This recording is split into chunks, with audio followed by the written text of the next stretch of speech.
Welcome to Hey, Great Shot. This is the Great Shot Podcast, a Cracked Racquets and Tennis Channel Podcast Network production. My name is Alex Gruskin. On today's show, we continue our pre-tournament coverage of the 2021 U.S. Open with a conversation on the state of American men's tennis entering the action in New York. Of course, the big fact right now surrounding the American men, there are 14 of them in the top 100 of the ATP rankings. What does that fact mean? How does that fact compare to some of the past few seasons, past 2 decades, to be honest, that post-Sampras era here in American men's tennis? That is a topic we discuss on today's show with a writer I imagine many of you Cracked Racquets fans are familiar with. You will have seen his work on the platform Tennis Now, on the platform Tennis Majors, on multiple of the Grand Slam websites. Of course, I know him as my friend Chris Otto, who joins the show for the first time, will not be the last time, to discuss the state of American men's tennis. We discuss who is the best American man right now. Of course, the depth may be as good as it's ever been, but do we have a top guy, someone who can compete for Grand Slam titles as we move through the rest of this 2020s decades? Of course, we talk about which names shine brightest, which of these many young stars are the most marketable moving forward, and of course, for American tennis fans, what can we expect in the next decade of results? It is a fantastic conversation. I know all of you listeners are going to enjoy it. It's worth noting we also talk about which Americans are best suited for these upcoming 2 weeks in New York, who we think is going to make the deepest run. It is one of our many podcasts here previewing the 2021 U.S. Open. And before we get into today's show, I do want to just remind all of you, we've talked top 5 men's contenders with Gil Gross, top 5 women's contenders with Jeff Sackman, men's dark horses with David Kane. We're talking women's dark horses tomorrow with Tumaini Carriel. We talked state of American women's tennis with David Gertler. Draw previews coming tomorrow as well. We're rocking and rolling here. A full U.S. Open preview guide available for all of you tennis fans. Of course, you can find that entire preview guide on our website, crackrackets.com. Of course, as always, before we get into a Great Shot podcast episode, I do want to remind all of you that these shows are made possible day in, day out because of the support we get from all of you, because of the support we get from our Cracked Racquets Patreon family, and of course, because of the support we get from our friends over at Tourna Tennis. You all know the deal. It's the best grip in the business. It's the only grip that gets tackier when you sweat. Its performance in hot and humid conditions unmatched. An iconic trademarked blue color that can be seen on the rackets of thousands of touring pros can be seen on yours as well. To join the Tourna family, just contact sales@uniquesports.com or call 800-554-3707. You mentioned we here at Cracked Racquets sent you. They'll hook you up with free samples, hook you up with discounted pricing as well. Treat you like family. So again, contact sales@uniquesports.com or call 800-554-3707. With all of that said, let's get to today's conversation discussing the state of American men's tennis with the one and only Chris Otto. Joining us on the podcast today, a first-time appearance for him on our Cracked Racquets shows. I've had the opportunity to see him in action, never had the chance to get him on the podcast until today. Of course, you will recognize his work as a freelance writer for so many different outlets, Tennis Majors, all of the different majors themselves as well. Of course, I know him as my friend, the fan child, Chris Otto. Chris, welcome to the show. How are you doing today, my friend? I'm excited to be chatting with you. How are you doing, Alex? I am doing well. I will say I am equally excited. It's always a thrill. I was talking about this with David Kane earlier in the week. Anyone who did the Ostrava Linz grind at the end of last season was in the press conferences for those events, and I think by the end of it, none of us had any questions left for Arena Sabalenka, but you were one of the people who were on that grind with me, and I have to say, I do admire your work sincerely. I know growing up, and I apologize if this dates you, as so often I get accused of doing, but I've read all of your work. I mean, again, so many different platforms. You are one of the voices, I think, that people my age have grown up reading and hearing talk about the sport, whether it's your coverage for the different Grand Slams themselves or just in general. You were one of the first tennis podcasts out there, and so for me in particular, who is always looking for that sort of content, it is a pleasure to have you on the show today, and I appreciate all you have done to obviously offer a platform to the sport. Wow, you just said some really nice things, and I'm flattered. That means a lot, really, because we all grind it out with this sport. And we all share the same feelings for it, I think, or similar feelings, and it's like we're guided by our passion, and we don't think too much about what other people think sometimes in terms of like who's reading us and how your career is shaping up. I just think of it day to day. Like today it's U.S. Open. I'm talking with Alex about American men.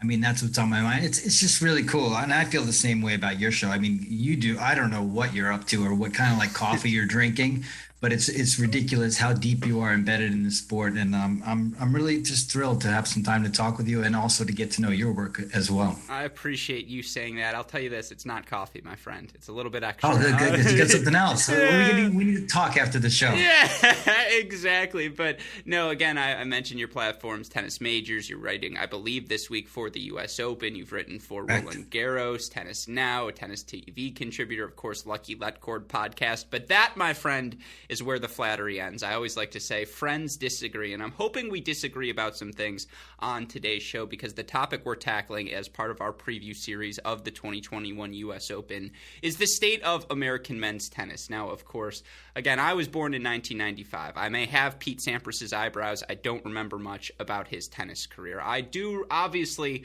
know what he accomplished. I understand what his 14 Grand Slams in the moment, in particular, the way he won number 14 at the U.S. Open, his going out party. I understand its significance to the broader tennis ecosystem, broader tennis history. I got to see the end of Agassi. And for me, when I think Andre Agassi, I just think, is he going to retire? I don't know. 2006, 2007, it goes on and on and on. And obviously he was still exceptional even towards the end of his career. But I wasn't there for the golden years, the Chang, the Sampras, the Courier, the Agassi, when they're just on top of the game, when you have guys like Malvia Washington making Wimbledon finals, Todd Martin on the men's side as well. Of course, I'll go into Paul Harhouse if you want. I grew up on Paul Harhouse stories, which I'm not proud of, but, that tells you a little bit more about me. The point being, I went back for this podcast, did a little bit of research, 21st century American men's tennis, and I looked at the year-end rankings at the ends of each of the seasons dating back from 2000 to now. Over that 22-year span, we've had an average of about 8.41, so about 8 American men's players in the top 100 of the ATP singles rankings. You look right now, and it's a snapshot. It's not the end of the year, and of course there are rankings protections. Is Sam Querrey really a top 100 player still? Those are debates we can have over the course of this podcast. But there are 14 American men in the top 100. Again, it was only snapshots. Maybe it happened before. I didn't look at each individual ranking list. But that's the highest number in the 22-year span. Now, we have eclipsed and entered double digits on, I believe, 5 different occasions. 2002, 2003, 2004, we had 11, 10, and 10 players, and that was the generation. You had the end of Sampras and Agassi. You had Roddick, Blake, Gamble, Taylor Dent, Marty Fish in that mix as well, all very, very young. That was that early 2000s group. You had a brief blip in 2008, which was kind of funky season, I believe, or 2018, excuse me, where you had guys like Stevie and Querrey and Ryan Harrison, Bradley Klahn all in the mix as well. But all this is to say, Chris, the 14 we have in the top 100 right now, whether it's the Brooksby, Nakashima, Korda generation, whether it's the Fritz, Opelka, Tiafoe, Paul generation, whether it's a guy like a Dennis Kudla, a Mackie McDonald, a Tennis Sandgren, Stevie Johnson, established veterans, of course, leading the way as always will be John Isner and Sam Querrey. All this is to say, and I apologize for the long monologue to start, Love this. This just feels real. These 14 feel real in a way they haven't throughout my lifetime following men's tennis. Where are you right now on American men's tennis before we get into the nitty-gritty of any individual players? It's funny. It's funny that you asked that. It does feel real. It depends on how you're going to define real. What is the potential peak for American tennis going forward? It's not likely that it will ever be where it was. And that's a reality I think we've all slowly but surely had to accept over those last 20, 25 years, that it was so damn good, ridiculously, outrageously good. And I think a lot of Americans, as Riley Opelka will tell you, have been unfairly judged and compared to an era that is just impossible to replicate. I'll say that first. where we are now, personally, this is the most excited I have been about American men's tennis since I can remember, since I've covered tennis. The other eras you spoke about were a fandom. I go way back. I was a huge McEnroe fan. I mean, I loved it all. And I think we were spoiled and had captivating characters, had depth, had talent everywhere. But this feels real to me in terms of there's an uptrend in place. It's just the beginning. You mentioned the trio of Jensen Brooksby, Brandon Nakashima, Sebastian Corda. Has anybody out there heard of Sebastian Corda yet? Probably, right? I've heard of Nelly. I don't know Sebastian. Right, yeah. They're all 21 and younger. That's the most exciting part. And then if you skip ahead, and this is why I see the implications of the rise of these guys this year so important. If you skip ahead, we've got four guys 24 and younger. The Fritz, Tiafoe, Tommy Paul, and Riley Opelka. They're going to be pushed by these young guys now. These guys, I feel like, if it works out according to plan, are going to push back and forth, and everybody's going to have to raise their level to stay relevant. That's why I see this little bit of a dogfight in the race for big titles, for top American male. It's going to be a beautiful thing looking forward. I mean, things could fall off the tracks, and it might not be as good as we project, but right now, super excited. And that starts with the performance of Brooksby and Corda and Nakashima this season. Mm-hmm. And I want to go back and take those snapshots of what things looked like when we had double-digit Americans in the top 100 rankings before, because I think you make an excellent point about this idea of generations pushing one another, not only to sustain themselves in the top 50, but to push even higher moving forward. If you go back to that 2002 season, you have, he's not in the top 100 yet, an 18-year-old Andy Roddick at number 156. You have 22-year-olds in Michael Russell, shout out to Detroit Country Day. Bob Bryan, obviously, was still playing singles then. Kevin Kim was a multi-time, or not multi-time, but, a successful college tennis player and a guy who had success in Kalamazoo and was a top junior. He was approaching the top 100. You had guys a little bit older than them like Gamble and Goldstein and Gimelstob, all at the top of the rankings. So that 18 to 24 cohort, again, you have more established guys plus even younger guys on their tails pushing them. Of course, you also have, the tail end of Sampras, tail end of Agassi, tail end of Chang and Martin, and, some Jeff Tarango love in there as well at that era. You had a couple of different generations pushing themselves. To your point, we see that now. And I think it's 4 generations wide because Isner and Query are kind of their own thing. And if you want to include Stevie Johnson in there, I can't blame you because really since he's emerged from college 2012, he has been in that mix. So I think it's fair to say that's the old guard. You also have these guys who feel older, but let's be honest, are still in the primes of their careers, both age-wise and career trajectory-wise, in more relevant examples, perhaps Dennis Kudla, Marcos Giron, Tennis Sandgren, of course, Mackie McDonald coming back from injury. He's my age, so I'm not considering him old. So, I think he's still young, 25, 26 years old. You have that middle generation of players. Of course, Jack Sock, if he's healthy, I think we all agree he still flashes a top 100 level. And then you have the original next-geners, Opelka, Fritz, Paul, Tiafoe. Junior Grand Slam champions. Tiafoe won Orange Bowl, won Kalamazoo. His presence now in the top 50 feels much more real than it did early in his career. And then, of course, as you mentioned, perhaps you haven't heard of them over the last few weeks, back-to-back ATP finalist Brandon Nakashima.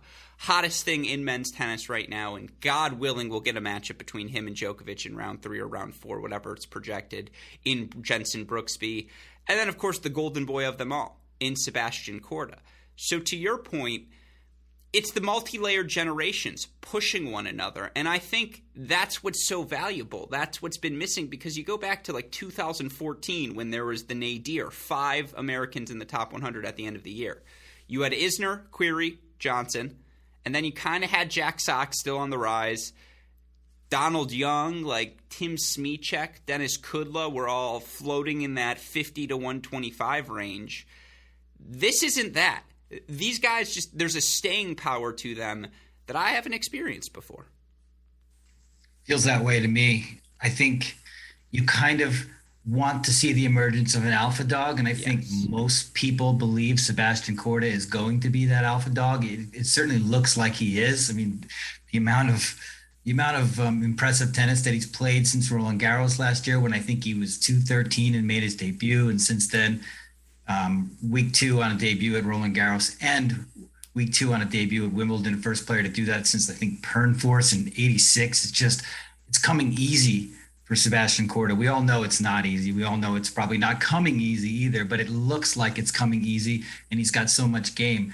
I think if I jump ahead, that might be one of the most important things this generation needs: an alpha dog to chase, an alpha dog to play against, fight against, maybe even lose against regularly, like a lot of these young next geners are doing against the big three.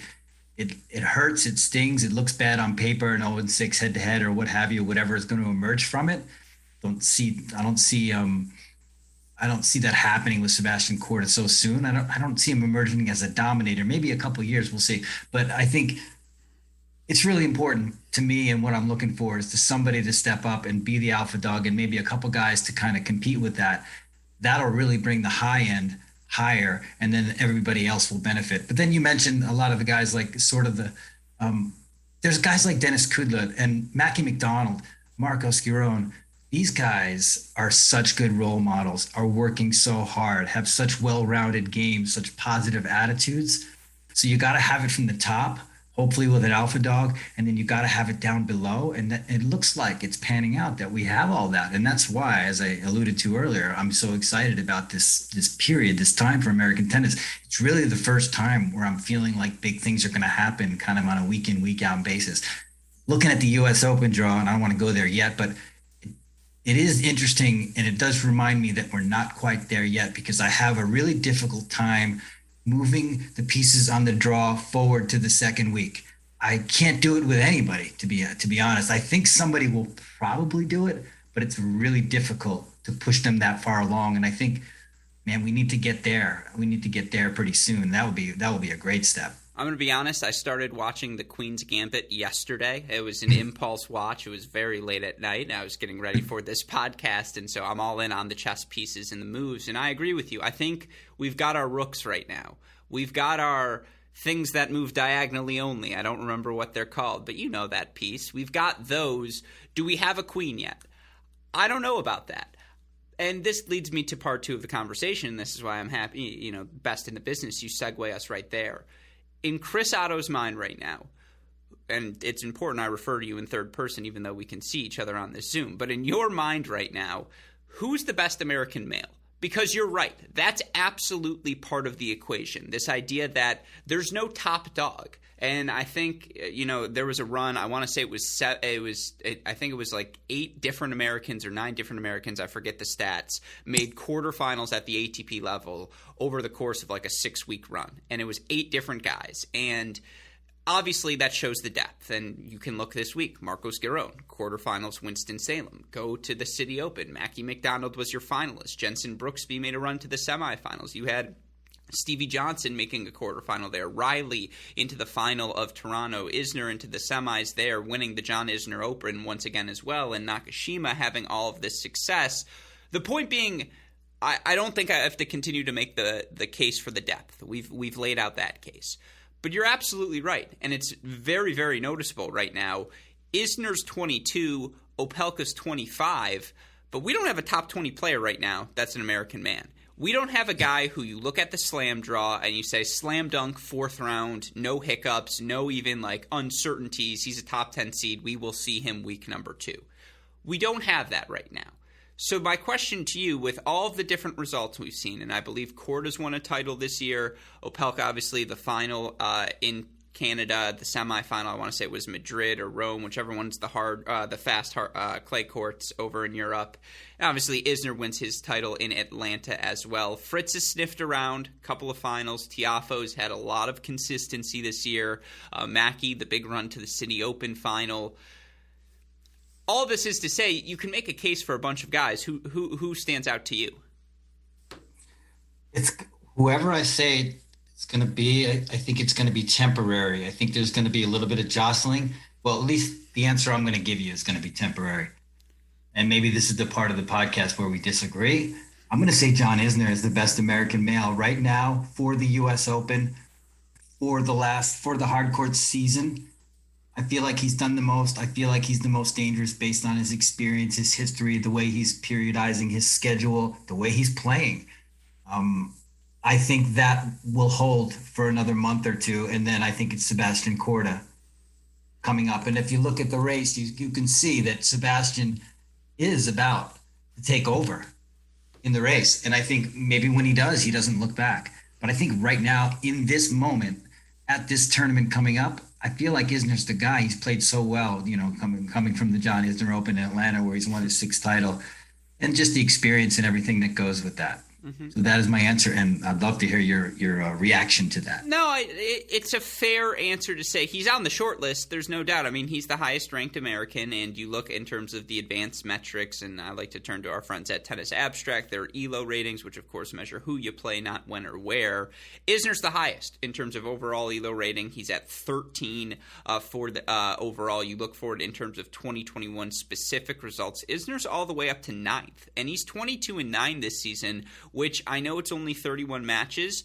It's the highest win percentage of his career over a 30-match stretch on the ATP Tour. He is playing good ball, and while, everything's right around his career averages. His hold percentage, he's holding 92% of the time. His career average is 91.9. His break percentage, I believe, this season, 8.9%. It's 10.3 for his career.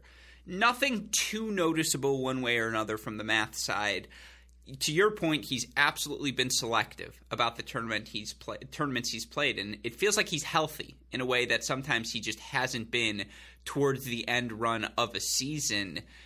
At the same, I like to make clubs, the 90% club, people who hold over 90% of the time on the men's tour. That's the elite of the elite. There are 3 players in that category right now: Raonic, who's not playing the U.S. Open, Isner, and Berrettini. That group makes sense. Those are probably the 3 most elite servers on tour. That Isner's still in that list, it means something.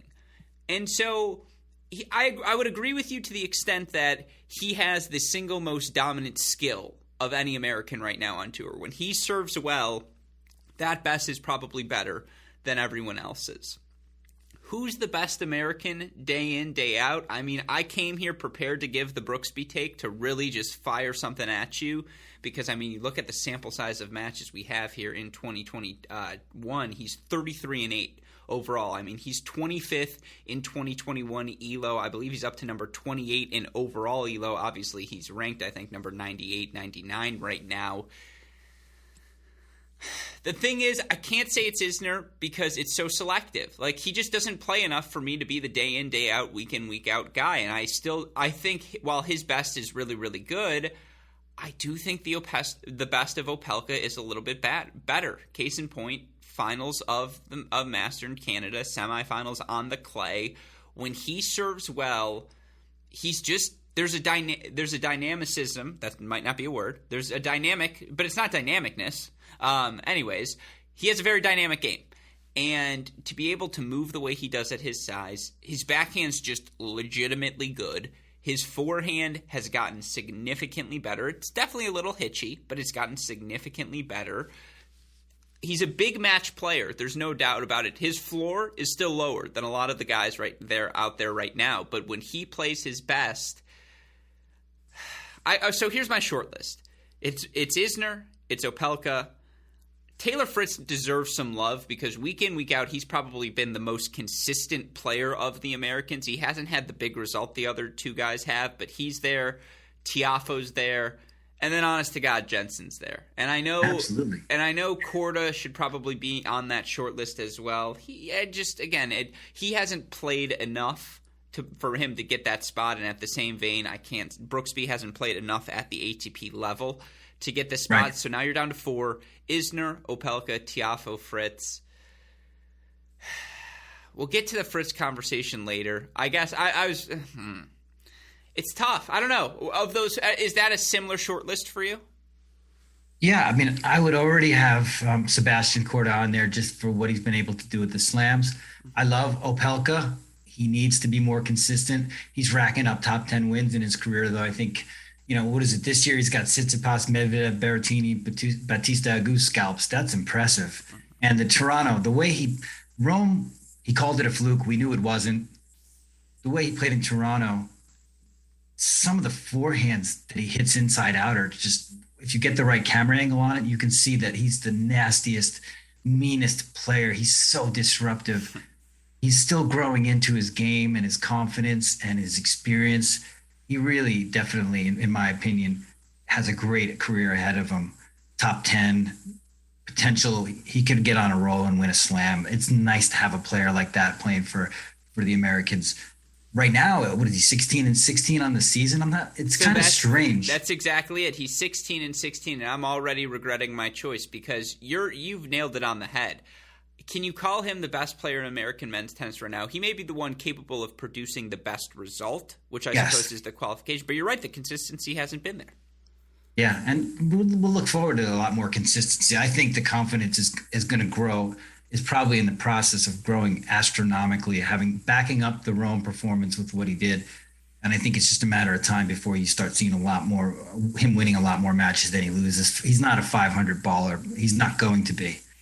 So I mean, it's a great pick, and it's hard to say what we're even picking though. Are we picking it at the moment? Are we picking it for upside ceiling? Are we picking it for who's going to be the top ranked? Are we predicting who's going to be there next year? So there's a lot of different ways you can look at it and kind of finesse the argument. But the bottom line is we've got a lot of names to choose from, which to me is great. But I like Sebi in that list though, because I think he's proven a lot at tour level. He's 23-12. He's played a lot of tennis this year. He's winning big matches. He's kind of coming up with his best stuff at the slams. He has a good knack for not playing so well and still winning. And he's got such he's got a lot of upside. I think there's a lot more to his serve that we're going to see in the future. But he's got such a good balance, and he moves so well for his size, and everything's so effortless. And maybe you're just waiting a little bit before you can anoint him is maybe your strategy there. Yeah, no, that's the answer to the part 2 of this question, which is who's the American with the highest upside? And for me, for the first time, I would say in 5 years, because, 4 years, 2017. Well, 2017 is almost 5 years ago. That's crazy to think. But, I was on the Kozlov bandwagon for the longest time. He's the best 12-year-old ever. You'll never convince me otherwise. But, when Riley won Junior Wimbledon and he had success on the Challenger Tour, I think that was the end of 2018 when he either won – it was Knoxville or Tallahassee, and then finaled or semifinals, or made a big run in Champaign at the end of the year as well. At that moment – he was the guy for me because you could just see it, and I've talked about it already. But in Cincinnati in Canada and in Rome this year, he's 9-2 in those matches, as you've mentioned. He's gotten some top 10 scalps along the way as well, and it's just you can see it. The athleticism for his size, the way he moves, it hasn't been seen in tennis, and it's perhaps the utmost extreme of the trend we are seeing across the board in this generational shift in men's tennis, which is that height, length, fluidity is being taken to places the game hasn't seen. These athletes like Medvedev and Zverev and Khachanov and Hurkacz and Bublik and honestly even Tsitsipas and FAA, who are 6'4", and Berrettini 6'6" as well, you just weren't able to do that in the 90s. It's not Todd Martin anymore. It's not serving and volleying and getting to the net and playing within the confines of the alleys. These guys are fluid athletes and able to do all of these things. And, Riley, he jokes about being a serve bot, but he's really not. He is actually – I think he's a closet grinder. I actually think he really likes being 10 feet behind the baseline, and he has the skills to do so. And so, again – we talk about it. He is not someone who's holding over 90% of the time right now, and he should be. And, it just feels like his serve can get better. Both the first serve, the second serve, his first volley, his first shots. He has more upside to tap into. But to your point, Sebi Korda this season, he ranks, I believe it's 16th in 2021 ELO, 27-14 overall. He won a title on the clay. Where was that? Parma, I want to say, right before the French Open. And he's obviously made another final this year in Delray Beach. He has won a couple of challengers over the last 52 weeks. You look at him, he's a guy who's already top 20 in break percentage. He's, I think, 32 right now in hold percentage amongst top 50 players. And yet you look at him, another guy's 6'4", 6'5". You shouldn't. It's literally, I describe Tomas Berdych with Shakira's hips because it's like, oh no, his hips don't lie. Like they're money. And it's just, you see it. He's also got the it factor where it's just, you can tell this is a guy who's done a lot of winning in his life. He's comfortable on the scene. Obviously, it helps when you have a family of athletes, both parents successful. Your sister's the number one golfer in the world. Both sisters, top 10 golfers in the world. You understand what it takes to be successful. You understand the work that goes into it. And you don't let the success you have along the way to your ultimate goal interfere with what you're trying to do. So from an intangible standpoint, Korda knocks off all of the boxes. Of course, that's secondly most impressive to just his freaking tennis. Like, Chris, his tennis is – you see the backhand, and it's in the Djokovic-Zverev caliber of just like, oh, man, you can hit through the court, cross-court. It's freaking nuts. He's so clean. It's in time so well. I think he's been coached that way. His dad was one of the cleanest hitters, and Sebastian talks about that, how proud he is and how impressed he is of his father's hitting. Does coaching matter? Let me ask you a question. Does coaching matter in tennis? Yes, I think it does. Now, that's actually so interesting. Yeah, because yes and no. Ultimately, it comes down to the motivation of the player. Like, there is no denying. I would say this. Extremes for coaching matters. Very good coaching matters. Very bad coaching matters. The middle 66%, a little less important. Mm-hmm. Yeah, interesting. And the point I was going to make is that I feel like he has so many people working for him in so many ways. The mentorship with Andre, I think, is perfect. It's low pressure. It's low key. It's a text on a daily basis. But there's so much wisdom coming there. I feel like they've got something that Andre can handle. We know what Andre's been in and out on the tour. He's been coaching here and there and lending a hand to Djokovic, Grigor Dimitrov. But I feel like this is a real good synergy. And I feel like Peter Korda, Sebastian's dad, is kind of the architect of a lot of good things right now. I mean, he's the real coach of Sebastian. The mom is involved heavily. The sisters are there. The psychological elements are there. That's why, to me, he's a real complete package, not just on the court, backhand, forehand, down the line, cross court, but in terms of what he's going to have upstairs and how he approaches success in the sport, what he expects from himself, and how it doesn't seem to be a drag on him. Like, I don't think he'll ever be satisfied. But I also think that he is, in the short term, has the ability to deflect and to be satisfied. So I feel like it's a low stress climbing of the ladder, that combined with his game. And it just looks like it's so hard to project. Talking about Stefan Kozlov earlier. Yeah. It's so hard to project how a career is going to turn out, but it's hard not to think that if you put him next to Riley, I see Riley as a future slam winner, has the potential to do it, but I still think that Sebi probably has, in my opinion, a little bit bigger upside just because that package is so wide and complete. Mm-hmm. And that's what really excites me about him in so many different ways, just the way he's handling this first year of his career. I mean, he was 213, I think, in the rankings before Roland Garros last year. And he's just like skipped the Australian Open, played a challenger. He's just doing things his own kind of cool, unique way. And it just seems like he's just on the right track. Yeah, no, I think all of that is fair. And again, I have the numbers for you now. You look for Sebastian Korda here already in his career, 13th in break percentage, 32nd in hold percentage. You look for him, again, just overall, the numbers aren't flukes is what I'm trying to say, because you look at the averages he's had over the course of his career at the challenger level. As he started to play his best tennis, his break percentage started to hover around 29-30%. You look for him through his first two seasons, he was at 25.8% last year. He's at 26.7% this year. That steady improvement. It's flashing the skills he showed a level below. They've translated to this level. You look at the hold percentage. He's up to 80.9% this year. By the time he was done with the Challenger Tour, he was up to 84.4%. It's not quite there yet, but he's also still just 21 years old. And it does feel like the serve will continue to get better. Of the many young Americans, Brooksby, Nakashima, Fritz, Opelka, I would say it goes, probably Tommy Paul is the most comfortable volleyer. Francis Tiafoe is 1B. And then I would put Korda third on that list. Korda's a guy who, when he gets to the net, 75% of getting to the net and being successful up there is knowing where to go and what to do with the first volley. And honestly, just making your first volley.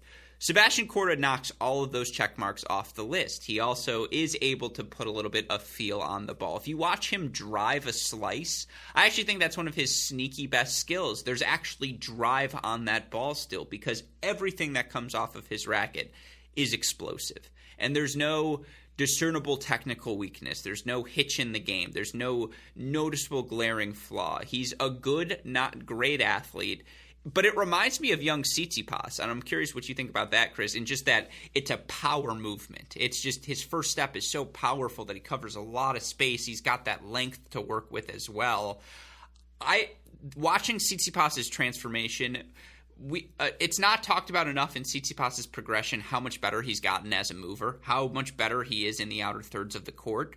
I could see a similar progression from Sebastian Korda, and if he makes that progression, to me now he is in the Grand Slam conversation. Yeah, it's a good point. He doesn't need that movement that often because he's so often dictating, but if he gets it and he has that ability to defend, say, the pressure points, to crouch down and to be on the stretch and to stay in points that way, that's going to be incredible. All these little things matter so much when you're talking elite level. So yeah, I mean, he's a very natural mover. He's very intuitive. He can be a little more explosive, but like, as I said, I don't think he'll really need to defend that much the way that he plays. But yeah, that's another element that he can add to his game. Of that, of course, with the serve that you mentioned, everybody likes to point about that there's upside on his serve, and there definitely is in terms of the pace of the serve. He's a good spot server, though. He's also very intuitive with that stroke and can deliver when he needs to. It's not like we shouldn't be making it sound like he's a bad server. I think he's holding 79% of his service game. So yeah, he could do a lot better with that. But it seems to me like he can be also, he's shown me a lot with his serve, and there's still the upside, I guess, is with the pace maybe and just getting to know himself as a server. It's a process for young guys, right? As you say, to posit this at you, it's also the +1 ball, right? Just getting better at hitting that first forehand into the corner, hitting that first backhand with variety. Like because I think you nailed it on the head. He's a very good spot server, and even if he doesn't add another mile per hour of pace, I just think it's the repetitions. Like, give him more time to work on that first shot. Give him more time to do all of those things. And that hold percentage is just going to inherently increase the way it does for any player that gains more experience. Yeah, I'd say yes. It's all a process, and you're right. It's about building points on serve. It's not always about the stroke, the pop, or whatever. You know, it's gonna be the position he's put himself in, and I guess we go back to the way he's returning. That kind of a player with that kind of a size and that kind of power to be winning more than a quarter of his return games already, that's phenomenal. That's going to make his life so much easier on the serve to do what we're talking about now, you know, becoming more comfortable with the serve +1 and whatnot. So, yeah, he's setting up to have like a really nice – he's on an incline. Mm-hmm. He's trending so upward. So maybe we're getting carried away, and I guess only time will tell, right? But everything's lined up so perfectly for him to have a really nice couple of years where the pressure is kind of low, where we're going to expect more from him. Mm-hmm. But we're going to also know that there'll be some growing pains, and that's fine. And that gets back to what you mentioned earlier. It helps to just have such a strong support group around you because, well, I guess I'll ask it as an open question before I present my thought to you. And I'll say it's a group of 7 because with all due respect to guys like Michael Moe and honestly Stefan Kozlov, Sam Riffis, Zach Svida, Zane Khan, I can list all of them if we want to, but those guys aren't quite there yet. And we're going to move beyond Sock, and with all due respect to, well, I guess you can throw Mackey in this list as well, but of these young core 7 or 8, who is the most marketable young star right now in American men's tennis? Is it Sebi Korda? Is it Brooksby? Is it Nakashima? Or is it those guys a generation older? One of Fritz, Opelka, Tiafoe, Paul? Because, of course, we talk in the larger ecosystem for American men's tennis. It's important that Americans become fans of these players, become invested in the sport moving forward because, of course, more fan investment means more dollars for everyone. And I'm curious if you think there is a superstar amongst this group because let's be honest here.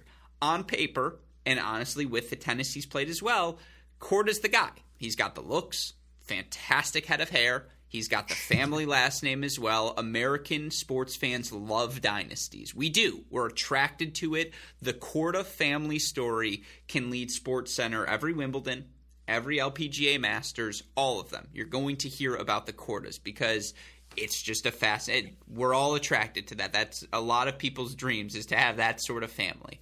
Of course, Fritz has done some Rolex stuff. Tiafoe is the most charismatic person of the group. Riley's the most fascinating of the group. Like, he has interests that, and I'm not trying to say the others don't have interest, but his interest, there's a sophistication to Riley Opelka that is just compelling. Of course, and I'm not trying to, Tommy's as handsome as they come. It's an easy face to sell. Brandon is another fascinating guy. He's a little bit more introverted, but the guy is a machine, and there's a lot of value to that fact.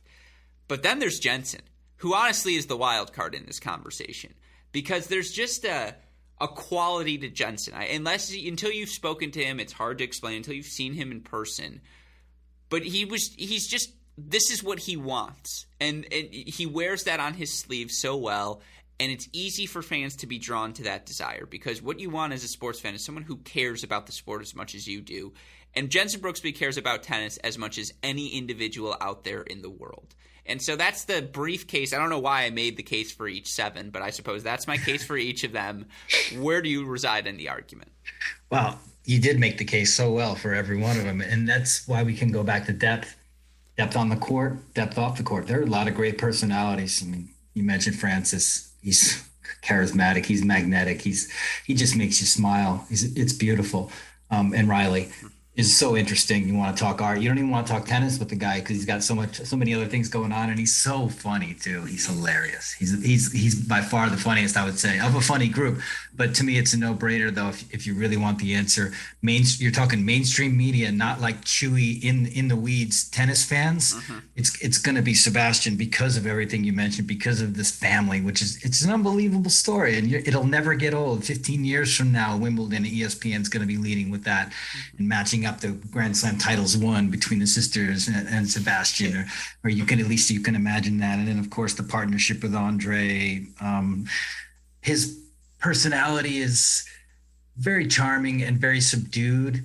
I think with the result, it's really about results, right? And you're talking about, you mentioned the dynasty. If he's winning, he's the no-brainer. He's going to be the most marketable guy. I feel like that's how it's going to turn out. But there's plenty of room for all the other guys, and I love Jensen Brooksby as well. I'm glad you keep coming back to him.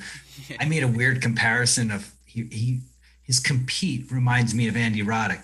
It's kind of brash and bold and in your face. I don't think it made any sense to anybody when I put it out there on Twitter. So I guess I'll throw it to you because you probably didn't see the tweet. He's got that energy, that punk rock thing going on.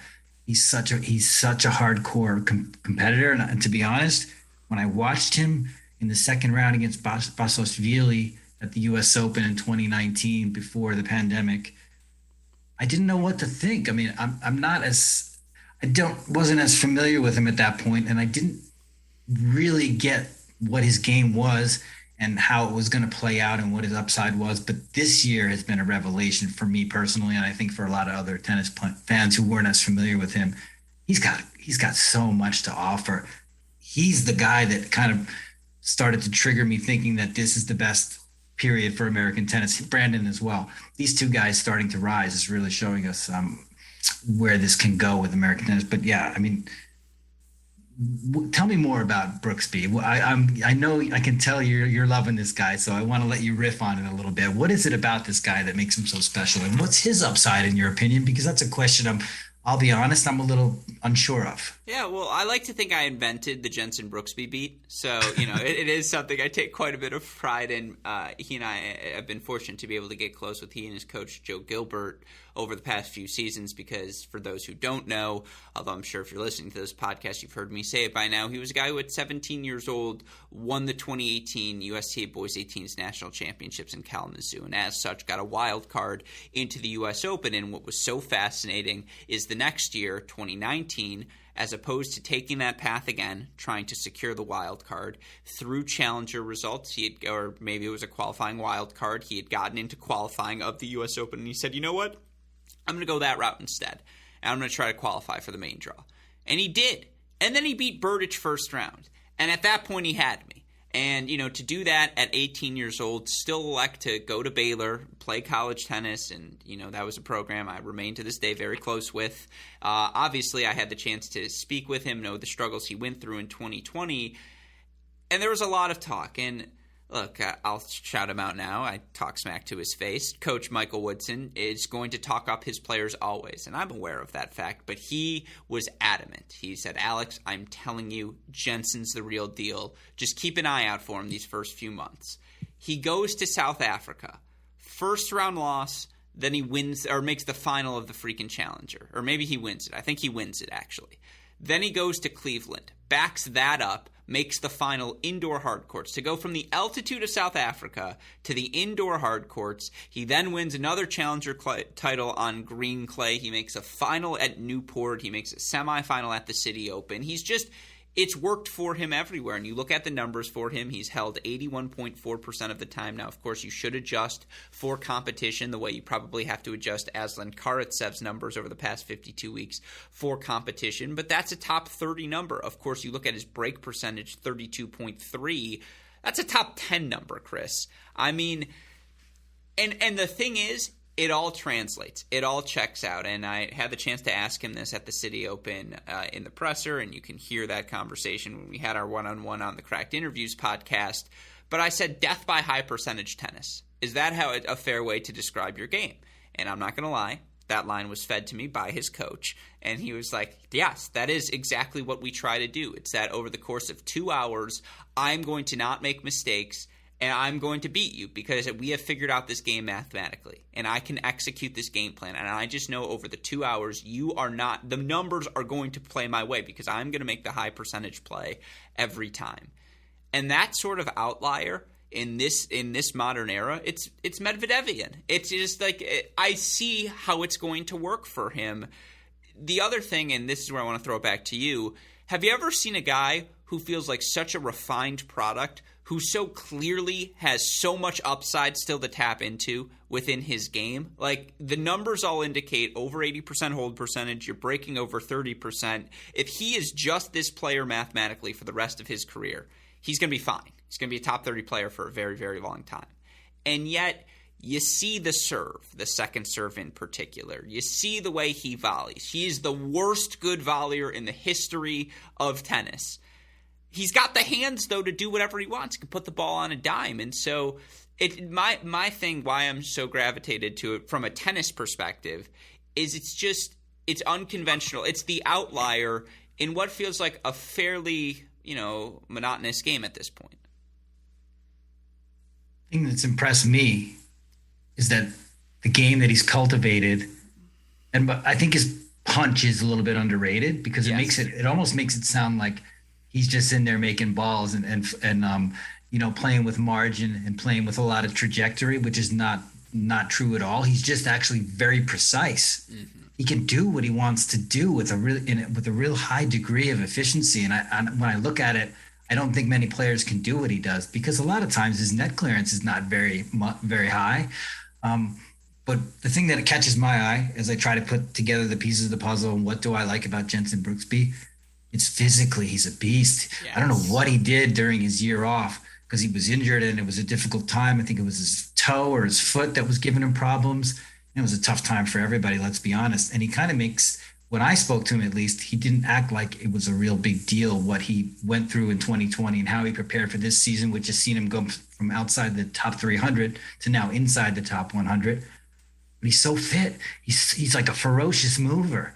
The gets that he makes, it's hard not to get like jacked about when you watch this guy and just see the energy that he plays with.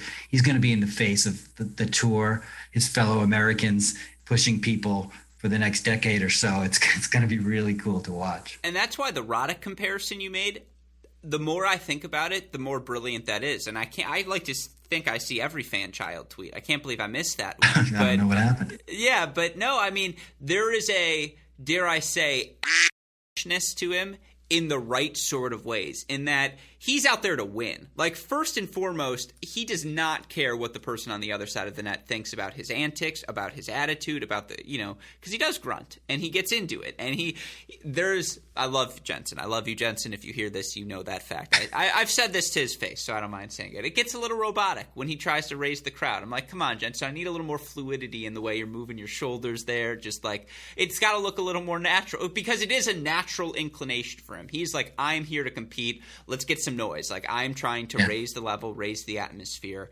And that's Andy Roddick-ish. You're absolutely right. He is out there to win. And it singularly defines him on the court.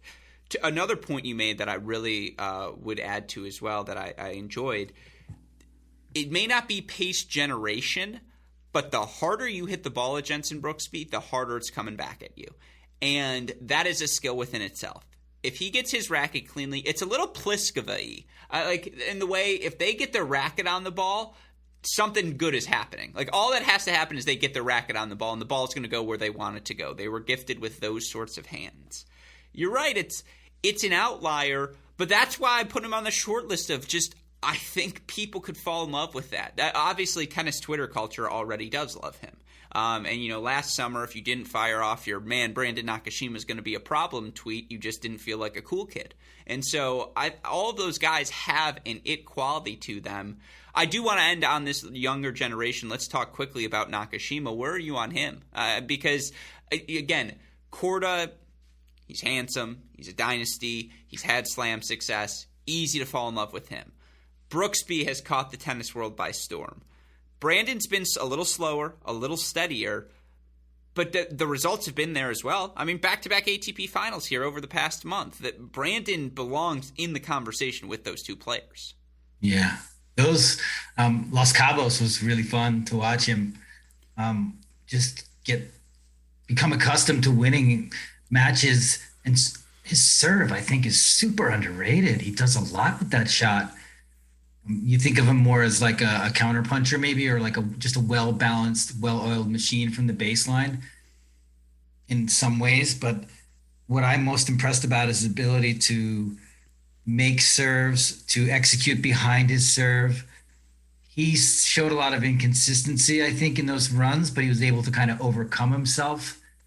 He's so mature. He's so mellow, which is almost like everybody that commentates his match asks the question, would he be better off if he gave a little bit more emotion to his matches? But every competitor is different, and I think he's still finding himself in terms of how he competes and how he, gets himself pumped up. He doesn't seem to need to do anything outward. He's so zen and so seems to just let the last point wash off him. He can play poorly at moments and just come back and find himself in matches. I love this guy. I love watching him. I know he's destined for top 50 pretty soon, and I think top 20. Like Jensen Brooksby, I'm still on hold a little bit about the ultimate upside, but I let my mind wander, and I like to see both these guys in the top 20 pushing for top 10. To me, he seems like he's also very patient, and he's a guy I think we were watching in 2019, not at the U.S. Open in the main draw, but in the juniors. I think he was a semifinalist then, and at that point, I was sort of wondering about where he would take his career. But 2 years later, I'm very convinced that he's going to be a top-flight pro. Yeah, all of these things are fair. And you know what's most fun for me as someone who grew up in the Andy Murray church of tennis is you look at Brooksby, Nakashima, Korda, backhands. Backhands. They all have exceptional backhands. And, it's – I don't know. Again, you've watched – there are a few people who I can say watch as much tennis as I do. You are one of them, Chris. It does feel like it's special skill, and it's a more difficult skill to hit through a court with your backhand cross court. All three of these guys can do that. And it's just like – I think you'd say Fritz can do it even as we look towards the next generation. I think Opelka, Tiafoe, Tommy Paul can do it. I think that's part of the success we have to say when we look at this generation, why they're succeeding perhaps where others failed. They're just more well-rounded players. I think American tennis, you look at whether it's on the men's or the women's side, honestly, we've caught up. It's not just serve forehand bots. It's people. Yes. It's more now. It's just our style of play. First of all, to all of those who said, "Oh, you need to put more green clay courts around the country." Clearly, that's not what needed to happen. We just had to be like, okay, you guys, if you heard of the backhand, we're just going to do backhands for an hour today. And it did seem to work, Chris. Yeah, that's a great point. I'm glad you hit it, because that's part of the reason I'm really excited about the players is, and nothing against serve bots. If you're 6'6" and you can serve 136, or Sam Querrey, look how great his career has been. Look how many unbelievable things he's done on the grass and how well he's played. That's the game he was born with to play, and he played it well. It's really nice, though, to see a guy like Nakashima, be so steady on that backhand and play a different brand of tennis. Francis Tiafoe is just like a totally fun and interesting, quirky forehand, but a really fun player to watch. They're all kind of different. They offer different things. And I wanted to get back to Nakashima briefly and say that I saw his forehand go awry a lot during the weeks that he made back-to-back finals, and I was wondering. I was thinking, well, he's got definitely some room to kind of gain some consistency on that shot. He hit some good forehands, but that's to me was the area that I was thinking, wow, he needs to come up a little bit more and develop some consistency, which is funny because we have these backhand-centric players, back to your point, that need to improve a little more on the forehand side. I think it's an easy fix for him probably to make. It'll be interesting to see how that works out. But yeah, that point really hit me. The fact that we've got some interesting players. Tommy Paul is a genius to watch. We're going to talk about him at all. He has upside. I don't know really why he's not able to capitalize it on, but he's made the top 50 this season, which is important for him. We tend to miss like these important milestones because our expectations are always higher for some players. But Tommy Paul is such a silky smooth athlete.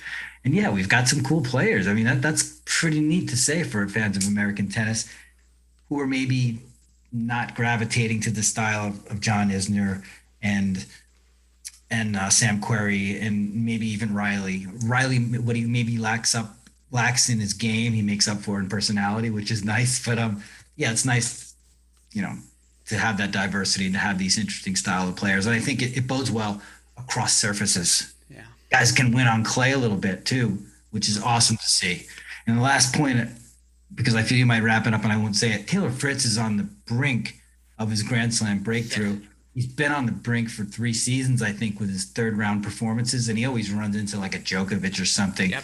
It's not like he's underachieved. Like, this is a guy who did knee surgery and came back to Wimbledon, which is probably one of my favorite moments of the season. Yeah. What he did there, the heart he showed, the passion for the sport.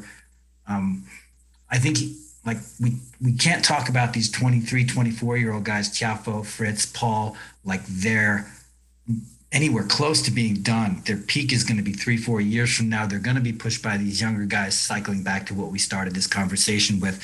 And a guy like Taylor Fritz, I think he still has a tremendous amount of upside. I mean, his breakthrough at a slam is going to come. He just needs maybe a little bit of love from the draw gods, or just maybe probably making him better, the people that he's faced in the third round of these majors. So there's so much to like. No, to your point, and I'm just going to say now we're going to go over the hour mark, so I apologize in advance. But and that time flies when you're having fun, sincerely. But to your point, because I do want to talk about those guys, because you are so correct.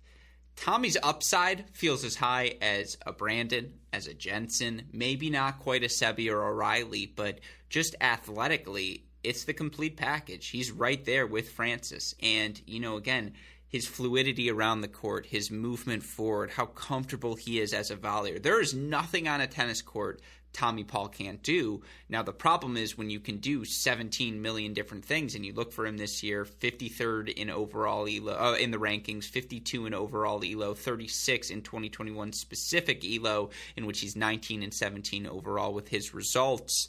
The problem is when you can do B, C, D, and E, what's plan A for Tommy Paul? He's very much a tennis chameleon. He is going to reflect his level of play. But you can go back, to last season's French Open. That match he played against Casper Ruud was one of my favorite matches of the tournament. And just Tommy is capable, especially when the lights are brightest, of playing some really good tennis. Now, and again, it's like when you look at the game plan, he really can do a little bit of everything. It's a little David Goffinish. It's very easy for Tommy Paul. You stick him at a country club, he will fit in anywhere across the country in his game, just hand in a glove. But what does it match in, match out? The consistency week in, week out. Is he fully committed to everything it takes, not just to be a top 100 player, because he's already got the athletic gifts and the skills to do that, but the commitment it takes to be a top 30 player, the commitment especially it takes to be a top 10 player, that remains to be seen. Now, the flip side to that, if you gave Taylor Fritz Tommy Paul's athleticism, he would be the best player in the world. Taylor Fritz is going to be the best version of himself at some point in his career. That is a guy much like Jensen Brooksby. He loves tennis. He wants to be a professional tennis player. He wants to be the best professional tennis player. Just a little slow in the outer thirds. And now the thing is, movement is something you can always improve. And he has taken tremendous steps over the course early in his career. And he's still only 24 years old, so there's time for him to continue to get even better. But that is an issue for him. Like, there's no doubt that is an issue. The volleys went from atrocious to Like, they've definitely improved, though. Is a lot better than where he was at the start of his career. But, for those two guys, and I guess this gets to the broad question here, because I do want to ask you generationally, the original next-gen guys versus the next-gen guys, where you're at. But I want to, to finish these thoughts on Tommy Paul and Taylor. It's just so interesting how different their stories are, because Tommy is a guy who just feels like could do anything on a tennis court he wanted. I mean, Taylor's got God's gift of a shoulder, just one of those people blessed with the ability to hit beautiful contact points. But he's more athletically limited. And so that is why, it just feels like we know a little bit more about them. It's been the same story for both of them throughout their early careers. We can't say the same about that younger generation. Yeah. For Tommy, I feel like it's maturity. It's learning to win, not just learning to hit all the shots and be an incredibly talented tennis player. Simple as that. I could be wrong. I feel like it's something about the mental focus and clarity about playing winning tennis, maybe winning ugly a little bit more technically doing what he needs to do to win matches, win big points, etc. I think he'll come to that realization. He's at some point, that's where his upside lies, I think. Where else were we headed with this? I'm curious, Taylor, the flip side of that, you talked about it a little bit. I mean, Taylor's got the pace, and it's like across surfaces. We saw him make a good run on clay earlier this season. I want to say it was semifinals in one of the warm-ups to the French Open, and obviously on a grass court, that serve and his length and ability to hit the return cleanly, another guy whose backhand is just gorgeous. I think Taylor, in terms of his floor as a player, perhaps of all of these guys, except for maybe Korda, I think Taylor's floor is probably the highest. Taylor is going to be in the top 40 for as long as he's playing pro tennis. He's that good on hard courts, and just the serve, the weapons, it works. And he knows how to compete. He's got the it factor. But I don't know about the ceiling. Like, I would say highest floor, but maybe the lowest ceiling of the seven. I think that's accurate. Mm-hmm. That's accurate for sure. And by the way, I love how you have an opinion on every single player's volley. I love that. I study. You watch. Well, first of all, my parents whenever someone says, "Alex, you're pretty good at this," I say, "I better freaking be." Like, do you know how much tennis I watch? I better have an opinion on all of these people. But all of that is to say, again, we'll wrap this thought here, because I think we've done enough on this generation, and then I'll rapid fire you down the home stretch. Brooksby, Nakashima, Korda versus Fritz, Opelka, Tiafoe, Paul. It's a lot of bites at the apple. Which generation is Chris Otto riding with right now? Yeah, I mean, if you had to say one is eliminated and does no longer exist, you can only pick one. Yeah, if you can only pick American tennis fans, you can only pick one.